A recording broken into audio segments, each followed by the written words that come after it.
Hangzhou's economic death trap. 12 million drown in despair. Zhejiang businesses crumble. China's elite escape with billions. Real estate market crashes. Shanghai's middle class desperate.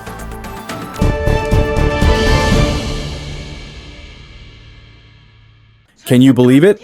Hangzhou, once a thriving hub for migrant workers, now appears almost deserted. It was once known as a city people never wanted to leave, celebrated as the most profitable province in China and the capital of Zhejiang. As the ancient capital of the Six Dynasties, it is home to the headquarters of Jack Ma's Alibaba and was once a hotspot for internet celebrities. But now it feels empty and sparsely populated. The building next to me is Regent International, a well-known landmark in Hangzhou. At its peak, it housed around 20,000 residents. Many popular internet influencers once lived here, making it a starting point for many migrant workers in Hangzhou. Its economic activity was so significant that it rivaled the GDP of a small county. But due to certain controversies, it fell from grace. With China's economic downturn in recent years, rising unemployment, and the widespread closure of physical stores, Hangzhou's economy has sharply declined. Today, we're here to uncover the real situation in Hangzhou. Families, just take a look. Shopping malls that were once bustling are now completely shut down. The second and third floors are empty, and the first floor has been turned into a badminton court for children. Stores that once thrived are now up for rent, transfer, or sale. Those that haven't closed are struggling to survive, barely holding on. The empty shopping malls reveal the collapse of traditional retail as consumer spending shrinks, a direct reflection of the city's economic struggles. The reality is harsh. Around 60% of business owners in Hangzhou can no longer afford to pay wages. This may seem unbelievable, but just recently I had a few drinks with some colleagues, and we all shared our concerns. It's not just a few small businesses facing bankruptcy. Many large companies are laying off employees. Small businesses are even worse off, struggling for survival each day, uncertain if they'll last the year. In Xiasha, where I work, office buildings are almost empty. The overall environment has been tough in recent years, with every industry feeling the pressure. Business owners are forced to juggle debts just to stay afloat. And if the bosses are struggling, how much better can it be for workers? Hangzhou is undeniably a high-pressure city. Just the other day after work, I stepped out to buy something and saw a row of delivery riders waiting for orders. Among them was a young woman. It was clear she had been doing this for a while. Delivering food is one of the toughest jobs, physically and mentally demanding. Night markets are another sad sight. These tented markets, which technically aren't allowed, are full of vendors struggling to make a profit. Even though the food is good, there are hardly any customers. Locals avoid them, and so do outsiders. It's clear, these markets are losing money. Hangzhou's transformation seemed to happen overnight. Workers now wander the streets, pulling suitcases, desperately searching for jobs. Yet, despite their willingness to work in air-conditioned workshops with free meals, accommodation, and a modest salary of 5,000 to 6,000 yen, they still can't find employment. What's worse, most jobs here seem to favor female workers, leaving single men with even fewer opportunities. Although Hangzhou offers a great environment and convenient transportation, the cost of living is overwhelming. Renting a single room ranges from 1,000 to 1,500 yen. A simple bowl of noodles downstairs costs around 20 to 25 yen, while takeout is usually 20 to 30 yen per meal. By the end of the month, living expenses easily exceed 3,000 won. For ordinary people like us, who come to Hangzhou with no education, no connections, and no special skills, a typical salary is around 5,000 yen. What's worse is that even with this modest salary, you still have to compete fiercely, sometimes just for the chance to interview. I've found job hunting in Hangzhou to be a strange experience. Have you ever had this happen? You're in the boss's office, chatting with HR, and they tell you, "You're a great fit for our company. When can you come for an interview?" Of course, I said yes. But then I politely asked about the company's salary structure and the 5 insurances in one fund, a common benefits package in China. Suddenly, there was silence. No reply. Eventually, I logged out. Can you imagine what it's like for 10 million people in Hangzhou to suddenly stop eating out? Restaurant owners say their businesses are empty because everyone is buying groceries to cook at home. But vegetable sellers say that even though people buy produce, many are ordering takeout. And those in the food delivery business complain that their orders have sharply declined. Some say city residents have returned to their hometowns, but those who left Beijing, Shanghai, or Guangzhou say their hometown malls are so empty. You could film a horror movie there. Even more unsettling, this isn't just Hangzhou. It's happening in almost every city across the country. This year alone, Hangzhou has likely lost between 100,000 to 200,000 people. The once bustling urban villages are now nearly empty. Houses that used to rent for 1,200 or 1,000 yuan now go for just a few hundred. Yet, even at these prices, no one is moving in. It makes you wonder, where did everyone go? This mass exodus is a clear sign of economic distress, as people abandon the city they once saw as a land of opportunity. Some netizens report that the closure rate of physical stores in Hangzhou has reached 80%. Imagine walking down a street that had 100 shops a year ago. Now only 20 remain. And it's not as if these 20 stores are thriving. Their owners are barely scraping by. The collapse of China's real estate bubble has hit Hangzhou's property market hard. House prices have plummeted, and an overwhelming number of properties remain unsold. Currently, the combined total of new and second-hand homes for sale in Hangzhou exceeds 360,000. Think about that. If you viewed 10 houses a day, it would take you 100 years to see them all. Hangzhou's real estate market, once a gold mine for investors, has now become a financial trap for homeowners and developers alike.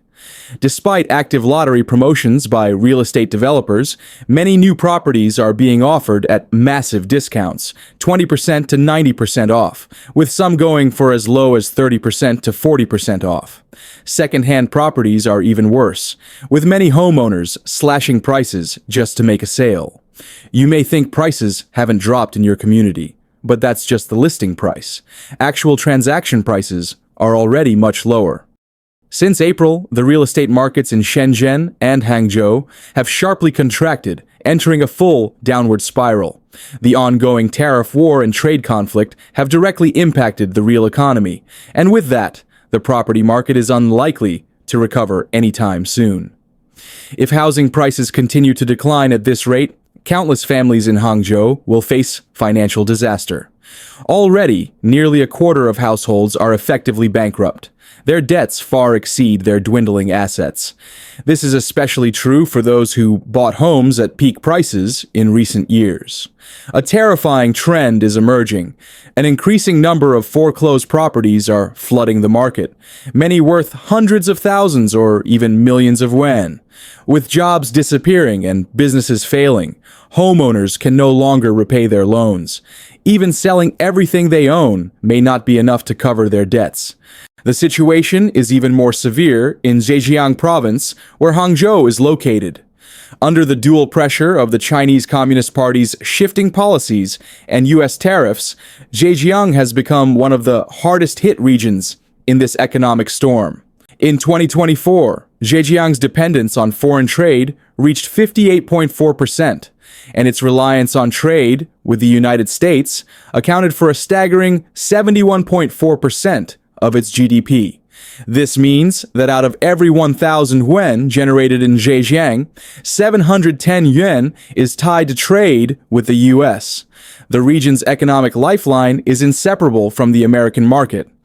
Zhejiang's heavy reliance on the U.S. market means that any disruption in trade can directly destabilize its economy, making it especially vulnerable to global conflicts.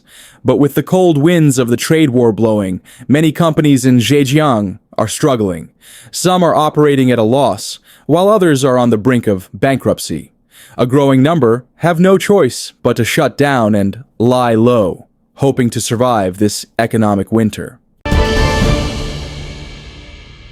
Shanghai's wealthy are on the move, and the middle class is drowning in debt. As China's economic troubles deepen, the nation's financial elite are seeking refuge abroad, while ordinary citizens struggle to hold on to their homes. What's driving this massive migration? Why are so many Chinese millionaires fleeing? And how is the collapsing real estate market pushing families to the brink? This is the story of China's elite escape and the middle class's growing desperation. Shanghai's wealthy residents are making a rapid exit. Reports reveal that nearly 10,000 individuals from Shanghai have already emigrated, taking with them a staggering 68 billion yuan in assets. This isn't just a sudden trend, it's a clear response to the growing economic uncertainty in China. Amid China's ongoing economic downturn, the middle class has been hit particularly hard. Many are trapped under crushing debts from purchasing homes, and Shanghai is no exception. Property prices have plummeted, leaving countless homeowners struggling. The sense of financial security that once defined this city has all but disappeared. In recent years, a significant wave of wealthy Chinese citizens has sought to move abroad, transferring hundreds of billions of yuan out of the country. Recently, European embassies and consulates released data confirming a surge in visa applications, further highlighting this trend. As the wealthy seek safe havens for their assets, their departure signals a deepening lack of confidence in China's economic future. So according to the Japanese Immigration Bureau, by June 2023, approximately 760,000 Chinese nationals had settled in Japan, with a significant portion coming from Shanghai. This migration is not just a personal decision, it reflects a strategic move to protect wealth. But why Japan? One key reason is property ownership. Japanese homes offer permanent ownership rights with very few restrictions on foreign buyers. Unlike in China, where property rights are often limited to leaseholds, owning real estate in Japan means owning both the building and the land beneath it, a level of security that Chinese buyers find increasingly appealing. Additionally, Japan's real estate market offers high rental returns, making it an attractive investment. Housing prices in Japan are also significantly lower than in China, making it a cost-effective choice for Chinese buyers. It's not just Japan. In just over a month, more than 100,000 Chinese citizens completed procedures to emigrate abroad. Turkey is another popular destination, where purchasing a property can grant European citizenship for an entire family spanning 4 generations. This is not just migration. It's a wealth preservation strategy. This wave of emigration is a direct response to China's prolonged economic struggles. As growth slows and opportunities diminish, more and more Chinese billionaires and high-net-worth individuals are seeking safety abroad. For them, diversification isn't just about finances, it's about securing a future. According to the latest report by British investment immigration consultancy Henley & Partners by 2024, an estimated 15,000 wealthy Chinese individuals, each with investable assets of at least 1 million USD, are expected to move their assets and themselves to other countries. For the 3rd consecutive year, China has ranked as the country with the highest outflow of millionaires. This isn't just an exodus of people, it's a massive transfer of capital. In 2022 and 2023 alone, China's wealthy transferred an estimated 160 billion US dollars to foreign markets. Such capital flight not only reflects a lack of confidence in the domestic economy, but also threatens to deepen China's financial woes. Japanese real estate has become a prime target for Chinese buyers, with those from Shanghai leading the charge. But why are so many Shanghai residents purchasing homes in Japan this year? Firstly, Japanese properties offer high rental returns, making them an attractive investment. This provides a steady income stream for Chinese buyers, who see it as a safer bet than the volatile domestic market. Secondly, despite Japan not being an immigration country, it has minimal restrictions on foreign buyers, making property acquisition straightforward. This contrasts sharply with China, where foreign ownership is heavily regulated. Finally, Japan's housing market is significantly more affordable than China's, while offering the added benefit of permanent property rights. Buyers not only own the building but also the land beneath it, free from any common area disputes. For Shanghai's middle class, struggling with falling home values and growing debt, Japan represents stability and security. But why are these wealthy Chinese leaving now? The answer lies in China's real estate crisis. The market has been in a steep decline since August 2020, a downturn that has become a key driver of the country's current economic struggles. Among those hardest hit are the middle class, who now find themselves trapped in a cycle of financial despair. As property values continue to plummet, countless homeowners are watching their life savings evaporate. For many, the burden of massive mortgages has become unbearable. This isn't just a financial issue, it's a social crisis. One recent case highlights this.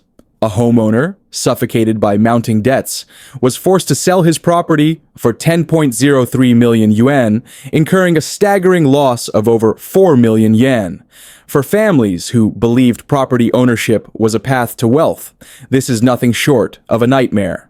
The advice circulating among real estate experts is blunt. If you want to sell your house, do it quickly.